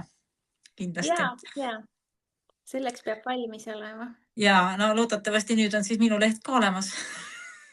Ja huvitav, kui sa sellest Indiast nagu rääkida, siis minu jaoks on India nagu hästi palju seotud selliste nagu vaimsete nagu tasandi muutustega või selliste ka asjadega, kus läbi pühitsuse on mulle antud mingid konkreetsed oskused, omadused või teadmised.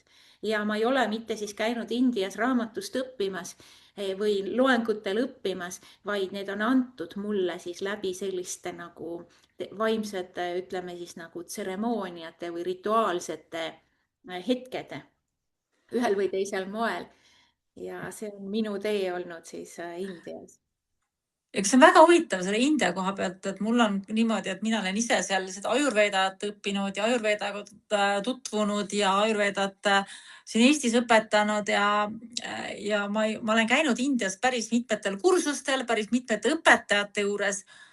Aga kui ma nüüd vaatan see, mida ma olen seal kursustel õppinud ja see, mida ma olen seal praktiliselt kogenud nagu nende inimeste juures, enda juures, et see kogu see pagas, et kui ma olen nende õpetajatega saanud lähemalt tuttavaks, kui nad on mind kuskile kaasa võtnud, kui ma olen nendel kodus külas käinud, kui me oleme peale tunde jäänud sinna lihtsalt ühest ja teisest rääkima,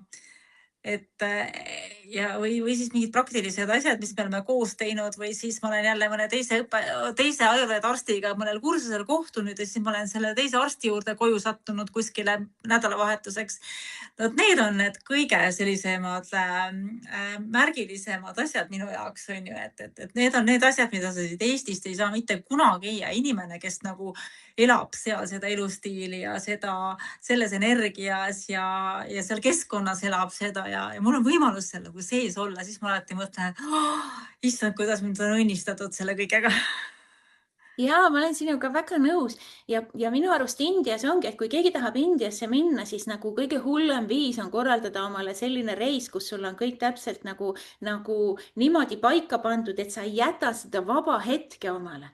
Sest see India õpetab sind nagu läbi nende nagu hetkede, kui sa lubad. Kui sa nagu oled seal lihtsalt ilma mingisuguse omapoolse nagu pressimise või nagu plaanita. et noh, et see hetk näiteks, kui ma Tiruvannamalais, kus on see Sri Ramana ashram, kui ma olin seal ashrami külalisena ja tegin palverännaku ümber selle püha Arunachala ehk Shiva mäe ja kui ma jõudsin tagasi ja ma jõudsin poole mäe peal ühte imearmsasse väiksesse templisse, mu kaaslased olid juhuslikult kaduma läinud ja ma olin üksi, hakkas pimedaks minema, ma tundsin natuke ebamugavalt, noh, Indias valge naine nagu poole mäe peal kuskil poolpimedas ei ole hea mõte. Ja siis oli seal väike tempel, kus oli kohalik preester, kes tuli, hiiglaslik, suur, tume mees, natuke hirmutav. Tuli, istus mu kõrvale ja ütles, et mul on siin tempel, väike tempel, see on Kaali tempel. Ta kutsub sind. Ja ta andis mulle selle õnnistuse. Ja ma sain sellel hetkel, kui ta mind pöidlaga puudutas, ma sain selle julguse, ma leidsin kodutee, mu kaaslased jõudsid mulle järele nagu hetkega. Ja teises linnas Varanasis täiesti juhuslikult kohalikud kaupmehed hakkasid mind kutsuma omaalgatuslikult Kaaliks. Sellepärast, et ma olevat olnud nii konkreetne nende asjade puhul, mida nad müüsid. Ma ei olnud nagu nõus ostma mingisugust jama, kus servad narmendasid või oli valesti kokku õmmeldud või kõrvarõõgastel puudus mingi jupp ja üleüldse mulle ei saanud nagu midagi pähe määrida. Et need on need hetked tegelikult, mis Indias, need hetked, kus sa nagu unustad oma plaani ära, kui sa lihtsalt satud kas kusagil nagu kellegiga kokku, ükskõik on see mõni preester kusagil, on see mõni nagu kas või kerjus, kes võib sulle mingil hetkel anda mingi väga olulise nagu asja. Et vaat see on see nagu see tõeline väärtus minu jaoks, mis sealt on muidugi tulnud ka. Et need hetked, mida ei saa ette planeerida. Ja mulle Indiast on ka hästi palju need ette planeerimatuid hetki olnud, et huvitavaid kohtumisi ja huvitavaid selliseid rituaale on mulle teel ette tulnud ja noh, ja võt, eks ole, inimeses endas ka inimesed on erinevad, et on inimesi, kes ei julge mitte kunagi üksinda minna ise Indiasse, on ju, et nende jaoks on võib-olla ongi hea, kui on keegi, kes juhatusena kaasas on. Aga ma olen alati ise ka, kui minuga on inimesed gruppidena käinud, ma olen alati ka öelnud, et kuule, käige nüüd omaette ka natuke ringi, et siis hakkab huvitav ka äkki teistmoodi huvitav. Ja no ma naeran, et kui mul ükskord üks naistegrupp oli ka, kes käib naiste retriit, issand jumal, see oli kõige suurem rõõm oli sellest, kui nad said sõita kuskil selle külabussiga, kohaliku bussiga said inimesed sõita, rikšaga. Siis me alati need vaesed hindud on ju, mida minu gruppidega, minu naistega on alati see, et need vaesed hindud alati on ja nad on nii pettunud, et miks ma nendele mingit uhket ja mugavat taksot ei telli veid, sest et me tahame sõita rikšaga alati kuidagi niimoodi juuksed tuule käes lehvimas ja kõik on nii õnnelikud ja isegi lennujaama nad ütlevad, et ma tahan rikšaga minna. Ja need on need päris kogemused, vaata, et kui sa lähed ka kellegiga koos, eks ole, näiteks Aedu juhendamisel, siis üks asi, mis aitab sul Indiast nagu päriselt nautida, on see, kui sa loobud ootustest. On ju, et need, kes nagu suudavad oma ootustest lahti lasta, siis nemad saavad nagu päriselt seal selle nagu kogemuse ja kindlasti ei pea India kõiki niimoodi raputama nagu mind omal ajal. Minul lihtsalt oli vaja seda, see on minu teekond olnud ja mul on neid hingepimedaid öid olnud veel, aga tegelikult ta juhatas ju mind õigele teele, minu teele, minu hingele. Ja no ütleme niimoodi, et ega siis see hingepime öö ei ole, kui seda nagu teadlikult võtta, ega see ei olegi midagi sellist nagu, midagi, see ei ole paha, see on hea. See on väga hea, sellepärast, et need on need kohad ja need ajad, kus meie elus hakkab sündima midagi uut, eks ju, kus on tegelikult tulemas midagi uut ja midagi põnevat ja midagi täiesti teistsugust, on ju. Aga ma tahtsin su käest veel seda küsida, et vaata Balil ja Bali ja India, see hinduism on ju erinev, eks ju. Et mis see sinu silmis siis nende selline võib-olla praktilises mõttes või erinevus on? Erinevus on, India hinduism on nagu hästi selgelt paigas, seal on nagu väga nagu selged need, eks ole, liinid, kust ta tuleb, vanades veedades on need nii-öelda tarkused kirjas. Bali hinduism on tegelikult 3 asja koosmõjult tänaseks tekkinud seoses nagu sellega, kuidas ajalugu neid on nagu siis käsitlenud või kuidas ajalugu on üle käinud neist. Ja Pali hinduism koosneb esiteks India hinduismi mõjutustest, teiseks siis budismi mõjutustest ja kolmandaks kohalikust loodususust ehk animismist. Ja tänu sellele, vaat see loodususk ehk animism, mis on siis paljudel kohalikel Java saartel seal ja ümbruskaudu kunagi olnud ja on tegelikult hästi sarnane sellele, mis on Eestis olnud. Et ütleme niimoodi, et Pali hinduism on väga teistsugune, kuigi mõned asjad on samad, noh, mõlemas räägitakse Jumal Shivast näiteks. Templid ja tseremooniad on täiesti teistsugused. Ja kui ütleme Palil, ütleme Indias on niimoodi, et preester viib, õppinud mees viib läbi sinuga nagu tseremoonia, viib sulle selle õnnistuse läbi, ta teeb sulle justkui ära need asjad Jumala jaoks, ta justkui vahendab seda jumalikkust sinu jaoks, lööb su kookose ehk ego puruks seal ja õnnistab sind siis ja loeb sulle mantrat peale. Siis tegelikult Pali hinduismis preester ei ole see, kelle kaudu sa saad nagu ligipääsu Jumalale või jumalikkuseni. Ta on see, kes aitab sul lihtsalt, hoiab sind suurematest protsessidest läbi minemisel. Ja Pali hinduism õpetab sind tegelikult ise olema otse kontaktis kogu aeg. Et sa ei vaja tegelikult Palil seda preestrit selleks, et olla nagu jumalikkusega ühenduses, kui Indias on ikkagi, ütleme, filosoofiliselt kindlasti targad, kes on väga palju pühakirju siin nagu oskavad täpselt nagu öelda seda vahet täpsemalt, aga minu jaoks on see võib-olla kõige lihtsamas keeles räägituna.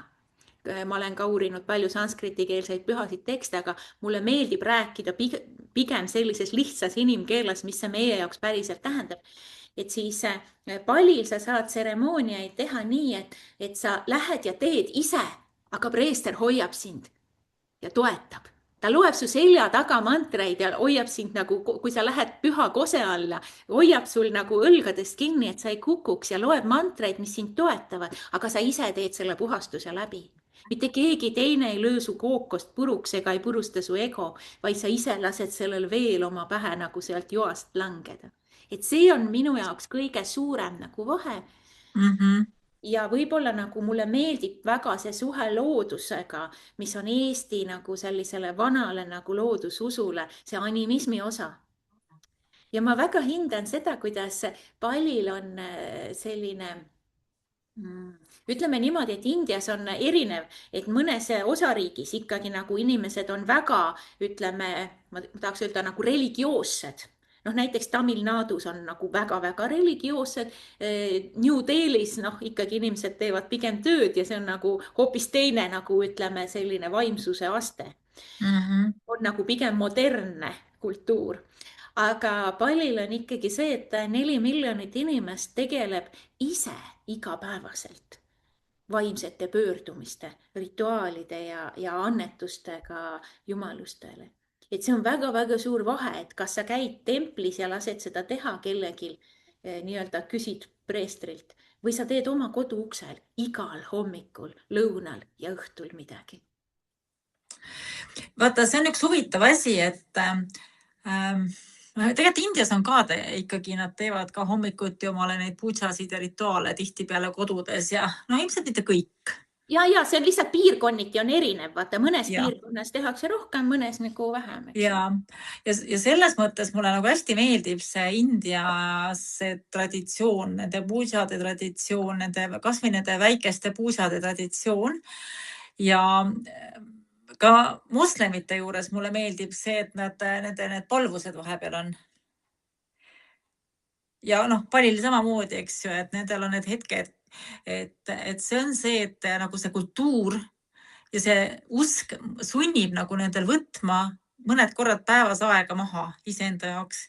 Et meie kultuuris ei ole seda vaata sees, et me võtame niimoodi pause teeme omale. Meil peab nagu, see õpetaja Kristel peab tulema ütlema oma õpilastele, et võtke vahepeal paus. No minu õpilased teavad, aga see on jah huvitav, aga muidugi hinduism tegelikult ei ole usk, ta on filosoofia. Ja, no jah. Ja see on hästi oluline erinevus, et meil justkui arvatakse, et seal on mingi võõras usk. Tegelikult ei ole, tegemist on pigem filosoofiaga, mida on kirjeldatud tihti läbi nagu selliste kujundite, läbi jumaluste, mis nagu kirjeldavad teatud looduse aspekte. Ja selles mõttes on need idamaised filosoofiad ja kultuurid kõik hästi minu arust nagu inimlikud. Sellega ma olen küll nõus ja et nad on hästi inimlikud ja nad on ilusad.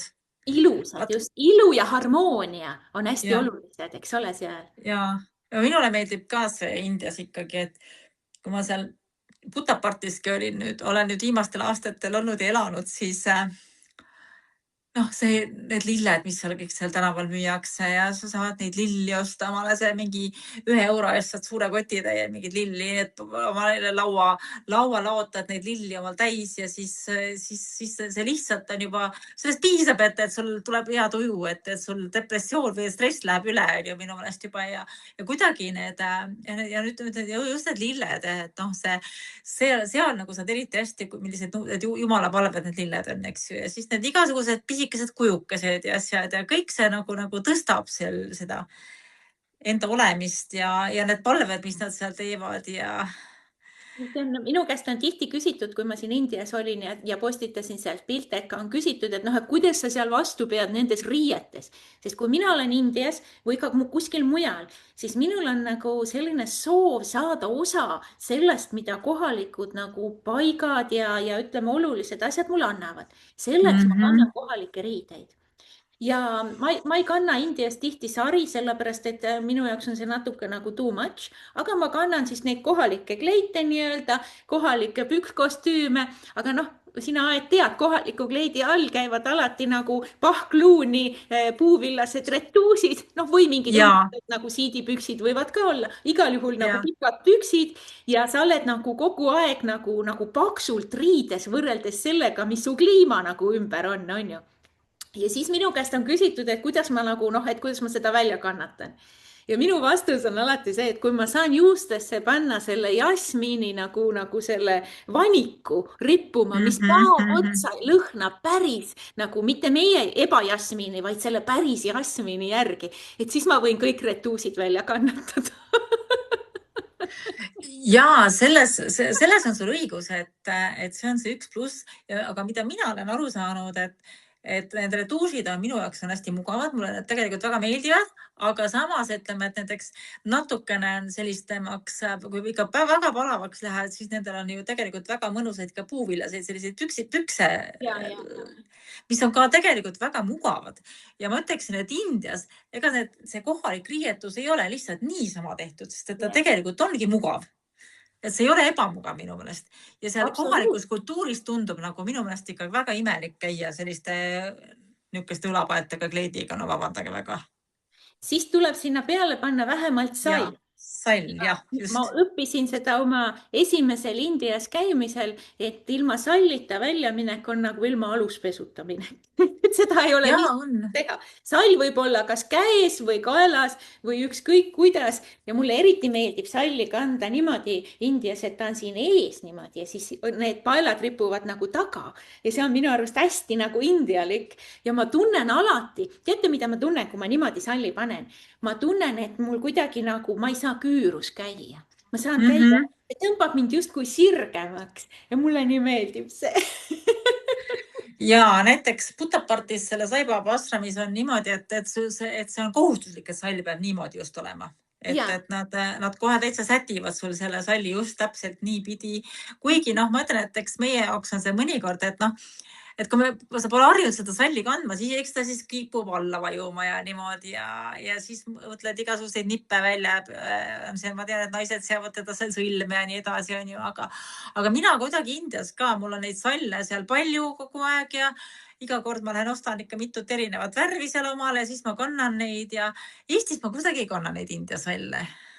Vähemalt sellised on ju. Näed, mina kannan. No praegu sa kannad. India sall ja siin olid kuskil otsas isegi need nagu tussud, mis on hästi tavaline. See on väga ilus. nüüd ma eputan selle salliga siin, aga tegelikult sellel riietusel on hästi oma nagu oluline osa. Ja üks asi, mida ma Indiast nagu võtsin kaasa esimesel korral, oli see, et ma imetlesin India naisi, et ükskõik kui vaene ta on, tal on nagu värviline sari. Meil on kuidagi see, et kui sul raha vähe on, siis sa pead pruunis ja mustas käima mingil põhjusel. Aga see nagu see värvide küllasus nagu seal saridel, et see on nagu täiesti omamoodi värviplahvatus, ütleb minu nagu armas assistent alati selle kohta.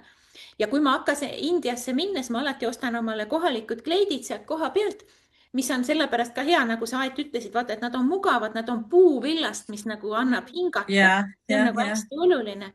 Ja siis poemüüjad tavaliselt alati räägivad mulle seda trikki, et mida rohkem värve on kangas nagu, seda nagu parem või nagu seda nagu hinnatum see on, sellepärast, et siis sa saad erinevamat värvi salle kanda. Et näiteks kui sul on ainult ühte tooni nagu see kleit või see, siis sa saad nagu ei ole üldse nii. Ja mulle meeldib see, kuidas riidepoodides mehed riietavad naisi. Oled pannud tähele, Aet? Müüjad nendes nagu päris kohalike poodides, ma mõtlen, mitte need rannas, mis turistidele. Üldjuhul müüjad on mehed, need peamüüjad. Naised võivad olla need nagu teenindajad seal. Peamüüjad on mehed ja nad tulevad ja nad panevad su sellesse kleiti või sarisse. Ja neil on nii hea silm. Nad märkavad kohe, siin on see täpikene, ma otsin sulle seda värvi salli. Ei, see siia tobi. See on nagu milligramm valet tooni. Ja siis nad panevad selle kõik su nahatooni ja silmavärvi tooniga kokku ja siis sa vaatad pärast, et vau, on ju. Ja minule ka on, et meesmüüjad on väga ägedaid riietusi mulle nagu soovitanud, et see on tegelikult nagu väga äge ja ma just mäletan, et ma jõuludeks ostsin omale ilusa valge sellise kleidi moodi ja täpselt õiget värvisalli andis mulle sinna nagu juurde. No nii täpselt, et mul ei olnud nagu mitte midagi ütelda, pärast hakkad ise otsima, kuskilt ei leia omale sellist värvisalli, aga need värvid kokku panna on selles mõttes tõesti äge, et mulle ka hullult meeldib seal Indias nagu seda, et ostad omale mingit ühte värvi selle pluusi või sellise kleidi ja siis saad sinna igast erinevaid asju kombineerida, siis sa paned selle salli ja retuuši komplekti sinna kuidagi moodi juurde ja siis saab nagu suhteliselt väikese varuga nagu hakkama, kuigi samas mul alati tekib see, et nad on nii kihvtid, nagu nii erinevad, nii kihvtid ja siis tekib alati see tunne, et tahaks veel seda ja seda ja seda, siukest mulle veel ei ole, seda värvi mul veel pole ja tekib suur tunnustus. See riietega on hästi põnev nali veel, et mis mulle meeldib, et kui sa kannad kohalikke riideid, siis minu jaoks on alati kõige ägedamad hetked olnud need, kui ma kohalikega päriselt juttu ajan, näiteks kohalike naistega, kusagil templitrepi peal või järjekorras. Ja Indias on nii palju rahvast, et järjekorrad on hästi tavalised. Siis see, kui ma olen kohalikes riietes, siis see alati tekitab mõne kohaliku naise, kes tuleb juurde minu salli katsuma või näiteks ütlema, et mul on väga ilus nagu valitud sall sinna juurde ja see on nagu põhjus alustada juttu. Ja ma olen niimoodi väga mitmetes kohtades saanud nagu kohalike naistega nagu juttu alustatud ja see lõpeb sellega, et ma istun kuskil trepi peal ja mul on 10 naist kohaliku ümber. Muidugi nad tahavad kõik ka pilti teha minuga, aga me räägime päris asjadest, päris naiste elust, et kuidas sul on ja kuidas teil meestega ja kuidas teil nagu tööl käimisega või laste kasvatamisega. Ja see on nagu nii ühendav. Et ma tahaks öelda, et need riided ja need värvilised riided ühendavad naisi. Kui see on nagu üks selline jutu nagu oluline alustamise koht. Ja ma olen hästi nõus sellega, sellepärast, et see riietus või ütleme üldse see, kuidas nad ennast riidesse panevad, on seal nagu väga oluline ja kuigi vahepeal muidugi vahest vaatad, et Indias sobivad kõik asjad omavahel kokku, muidugi vahepeal tekib ka selline tunne mingites kohtades, eks ju, et vahepeal ikka need väga meie jaoks väga naljakad sellised erinevad asjad nagu kokku pandud, aga samas see riietus on see, mis see naiste puhul on nagu ülimalt oluline ja tõesti, ma olen ka seda tähele pannud, et nendele nii väga meeldib, kui ma nagu kannan neid kohalikke riideid. Mul lihtsalt räägin ühe naljaka loo sinna, et vaata Indias on ju ka need naistel, nad kannavad neid öösärke, eks ju. need sitsist öösärgid, nagu meil olid kitlid vanasti, aga seal ei ole ees ainult neid nööpe, et on eest kinni pandud ja need on tegelikult jube mugavad, minule meeldivad need. Aga noh, ja siis nad seal käivad nende öösärkidega oma kodu ümber ka seal, näiteks oma tänaval vahest poodi lähevad või noh, see on selline tavaline väikestes külakestes. Ja mina olin siis seal Ayurveda keskuses meil jälle ja siis ma oimaselt ostsin sealt rannast mitu ilusat seda kohalikku kleiti, eks ju. Mitte kohalikku, vaid tähendab niisugust nagu mingit siidist kleiti mitu ilusat ja siis ma käisin nendega ja siis ma ostsin omale selle indiapärase öösärgi omale ja panin selle selga, õhtul kõndisin ja siis kõik need India, need kohalikud töötajad, mehed tulid, ütlesid mulle, oi kui ilus kleit sul on. Et selle siidikleidi värvilise nagu lääne lõikega siidikleidi peale ei tulnud keegi midagi ütlema. Mitte keegi ei pannud seda tähele. Ja siis, kui ma panin selle indiapärase kleidi, isegi see, ma ei tea, see, kes oli see turvamees ütles, et sul on nii ilus kleit. Kõik nad ütlesid järjest mulle, et sa assid uue kleidi all, vau. Ja see on nii armas minu arust või kuidagi selline hästi nagu tore ja see on nagu siiras imetlus. Kui sa nagu liigud selliste nagu päris kohalikes kohtades. Mina kahjuks ütlen ausalt või õnneks, mina ei ole kunagi käinud turismireisil ja ma ei oska öelda, kuidas need turismigrupid liiguvad või mis kavad neil on või mismoodi. Et mina olengi liikunud mujal ka, aga Indias ka just nimelt niimoodi, et võimalikult palju nendesse kohtadesse, kus on kohalikke ja kus pigem isegi ei ole valgeid nagu turiste või valgeid inimesi üldse. Et ma mäletan, kui ma Kumbakonnamis me vist 5 päeva jooksul nägime ühte nagu leedukate paari. Et see on nagu selline hoopis teistmoodi maailm, mis avaneb, kui sa nagu liigud kohalike inimeste seas. Ja isegi siis, kui sa ei tea vahel, mismoodi mingid asjad käivad või nagu, kus sa siit nagu mingit asja leiad, et siis mina olen kogenud seda, et kõik inimesed on alati väga sõbralikud ja väga abivalmis olnud Indias.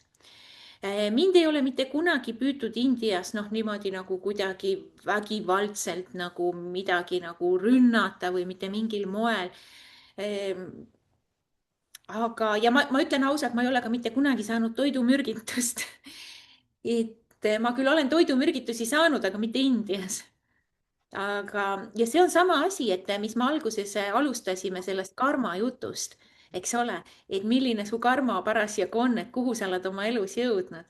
Ja selle peale tasub mõelda, et mitte karta seda Indiat nagu selles mõttes, et oi, mis ta mulle siis nüüd näitab, vaid pigem ta aitab ka alati sellest nagu kohast läbi minna.